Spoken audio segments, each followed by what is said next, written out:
स्वागत है आप लोगों का इस वीडियो में। क्वेश्चन कह रहा है कि ये जो चांद है वो अर्थ के चारों तरफ 27.3 डेज में रिवॉल्व कर जाता है और नियरली सर्कुलर ऑर्बिट में रिवॉल्व करता है। एग्जैक्ट सर्कल तो होता नहीं है, तो हम लोग यहाँ पे सर्कल है ना एज्यूम करेंगे क्वेश्चन सॉल्व करने के लिए।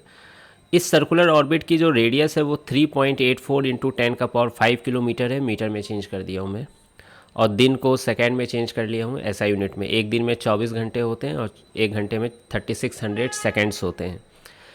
तो बोला जा रहा है कि इस डाटा से आप बताइए कि अर्थ का मास क्या है। ठीक है, अर्थ का मास क्या है। डायरेक्ट आंसर नहीं लिख देना है 6 इंटू 10⁻24 kg। ठीक है, इसको इस डाटा से है ना क्या कहते हैं वेरीफाई करना है कि उसके आसपास आ रहा है या नहीं। तो देखिए कैसे सॉल्व करेंगे हम लोग। ये मून घूम रहा है अर्थ के चारों तरफ, तो इस पर ग्रेविटेशनल फोर्स तो लग रही है सेंटर की तरफ। ठीक है, और यही ग्रेविटेशनल फोर्स सेंट्रीपिटल फोर्स की तरह बिहेव कर रही है, क्योंकि सर्कुलर ऑर्बिट में मूव करने के लिए हमें सेंट्रीपिटल फोर्स चाहिए होता है, जिसकी वैल्यू होती है mv²/r या फिर m⍵²r। ठीक है, या फिर ऐसे भी सोचो ना, force equal to mass into acceleration होता है, तो मास m हो गई और एक्सीलेशन क्या हो गई ω²r। ठीक है, सेंट्रीपिटल एक्सीलेशन ऐसे भी आप सोच सकते हो। अब ये ग्रेविटेशनल फोर्स की वैल्यू क्या है, g mass of earth mass of moon by r² equal to m⍵²r। तो यहाँ से आप देख सकते हो ω² की जो वैल्यू है वो आ रही है Gme/r³। ठीक है, स्मॉल m कट जा रहे हैं, तो ओमेगा की वैल्यू कितनी आ जा रही है √g, या फिर ऐसा करते हैं ω² ही रहने देते हैं, बाद में है ना इसका रूट ज़रूरत पड़ेगी ही। अब देखिए नेक्स्ट, घूमने के लिए पूरा हमें टाइम पीरियड दिया हुआ है ना होल रिवॉल्यूशन का, और ओमेगा पता चल गया है, तो टाइम पीरियड क्या होता है 2π/ω होता है। क्लियर है ये चीज़।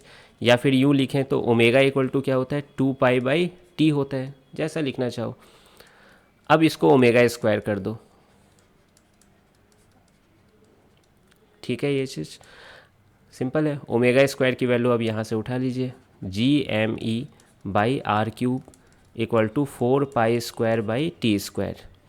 यहाँ से हमें मास ऑफ अर्थ चाहिए था, तो बाकी टर्म्स को उधर राइट हैंड साइड में ले जा रहा हूँ मैं। 4π²r³/g/t²। अब वक्त आ गया डाटा पुट करने का।